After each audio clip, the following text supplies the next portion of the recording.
Okay, everybody, let's do a quick taste test. This is the broccoli chicken casserole with the cream and mushroom soup that we made. Let's try it.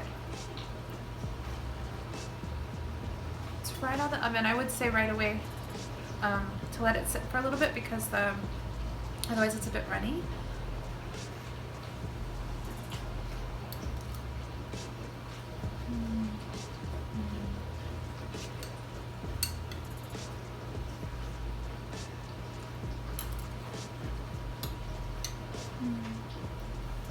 The flavor is really nice in terms of seasonings.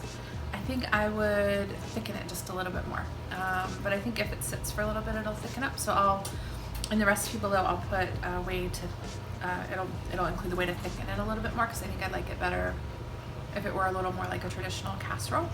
With cauli rice it's always a little bit of a balance, trying to find the right ingredient to make it that kind of thick and creamy rather than runny, because the broccoli and the cauliflower all release a good amount of liquid, so you just want to make sure you do that. But I will make that a fix in the recipe, so it'll be perfect when you make it.